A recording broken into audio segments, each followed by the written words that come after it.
questions for the guys. It's just immediate reactions for you guys on the destination. How fun was it to kind of have that watch party? It was a super cool experience. The anticipation was building up the whole time. Kind of being towards the later end of the show. So the guys were excited, and we're ready to get out and go play some more baseball. Yeah, we were pumped. That's all I got. We're excited, ready to go. Does the name brand of Florida add some of the, I guess, excitement to the week coming up and the challenge? Yeah, we try not to look at the name brand and get too psyched out by that. We have a lot of confidence in our team and our abilities, and the opponent will play anybody in the country. It's not going to change our approach. We're going to show up and do the same thing, be the same team every day. So it is pretty cool that you get to play somebody like that, but we're not going to look too much into who the opponent is. Not a ton of NCAA tournament experience on this team, but how much did the last week maybe help in that regard to kind of get you guys into that mode?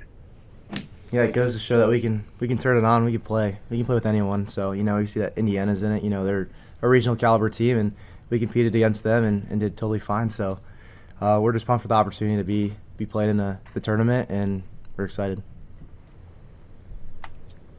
Dylan, was there a moment this year that you felt like you'd settle back into that shortstop spot and that you could play it at this level? Was there a moment where you started to feel really, really comfortable?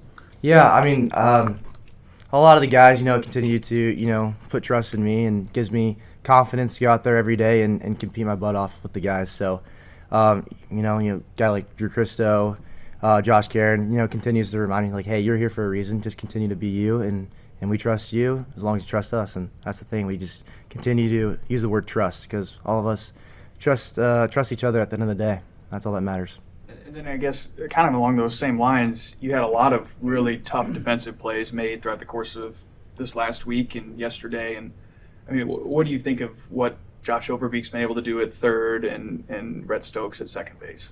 Yeah, they're great guys to play alongside of. So, I build off of them. They make a great play. I want to go make a great play. That's the type of thing we want to do on the field. So I love playing with those guys and excited to continue playing with them. Coach Bolt was talking the other day about how much this team loves each other and has each other's back. How have you seen that grow throughout the season, and how can that help you as you go into this next chapter of the season? I think it first became evident for me early on in the fall, and I think when we had the opportunity to grow so close together was through our competition. We really competed each and every day in practice and in our inter squads, and through competing with each other, you just grow closer and closer. And I think when you get to the nitty-gritty parts of the season, like a Big Ten tournament and into regionals, that only gets magnified, and I think we're in a really good spot. Drew, are you happy with the draw? Getting a 2 seed going to Stillwater? Yeah, I'm happy with any regional draw. This is my first experience being able to go to a regional, so I'm beyond excited to go and play postseason baseball.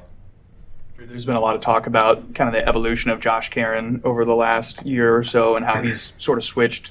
Coach Bolt said yesterday from kind of being offensive-minded at the first 2 years, and now he's like, hey, whatever I can do to help the pitching staff. How have you seen him change, and what are some ways he's helped you? Yeah, I think the biggest change that I've noticed in Josh this year was just how much more vocal he's been behind the dish. It's something you always look for in a catcher, and he really has grown a lot in that area.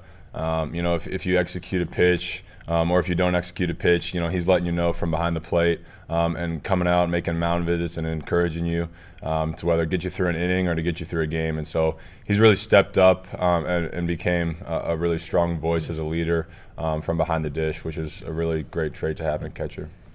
Hey, for both of you guys, what you just described the last 24 hours. You're dogpiling yesterday. At what point do you kind of put that aside now and focus on the next thing? What did that look like? Good question. I'd say we woke up this morning, Coach Bolt said, hey, look, we got 5 minutes to celebrate this thing. I'd say we a little longer 5 than minutes, that. I think it was longer than that. I know. Maybe longer than that. Hey, well, maybe a little more than 5 minutes, maybe 10 minutes. But but at the end of the day, we're still a baseball team wanting to compete, and we're in this tournament for a reason. So, yes, Big Ten tournament, winning that, awesome. Great opportunity to do that. But, we're still playing baseball, so there's more work to be done. So we woke up this morning, ready to find out who we're playing, and that team's Florida. So we're excited to play them and take on that opportunity. Dylan, you guys had your backs against the wall in the Big Ten tournament. From the palms up to the team photos, just all the antics around, I guess, this team. How does kind of some of that charisma and fun moments take the pressure off some of those bigger situations?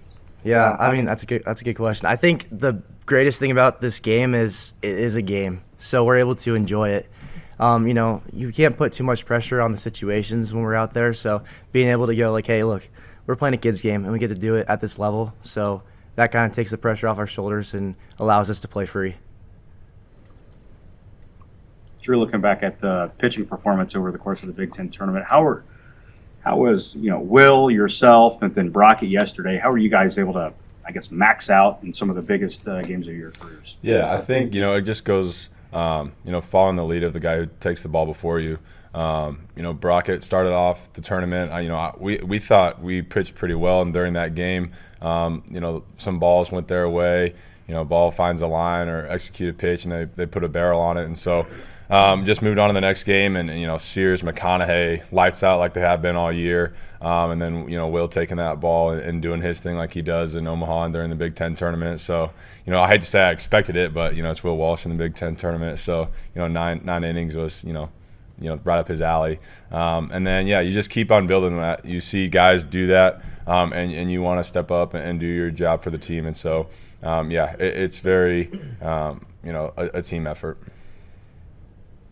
You guys, I think we've talked about this maybe a little bit before, but the team pictures you guys take after you win, what's that meant this year? And maybe do you have an example, of some stories from setting those pictures up or different poses that have gone on as the season's gone? Yeah, I really like the team picture. It's capturing a moment that we all chase as athletes, which is the feeling of winning, and that's a moment and a feeling that we're continually trying to chase and chase. That's the reason why I play the game, is to chase that feeling of winning, and so it really captures that moment for me.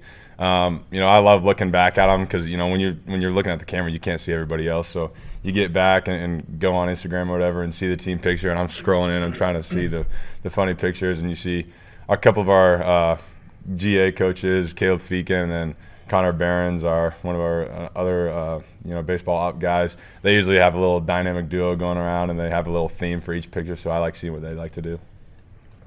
Yeah, so we every photo we put up in the locker room, so it's a reminder of what we're trying to chase.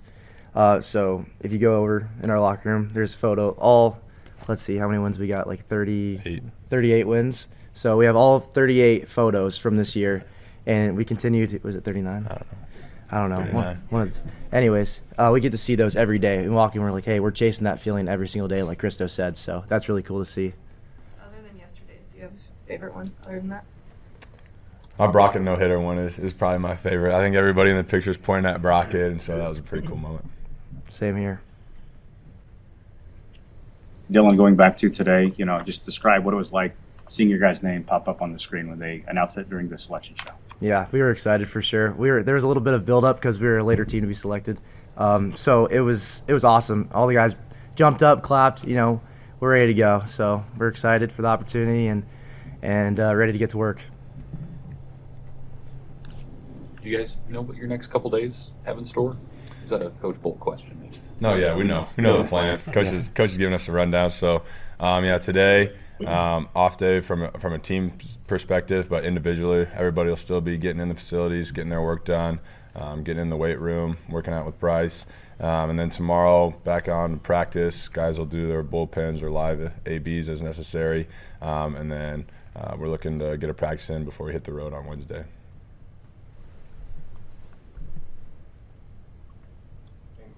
You were paying attention. Good job.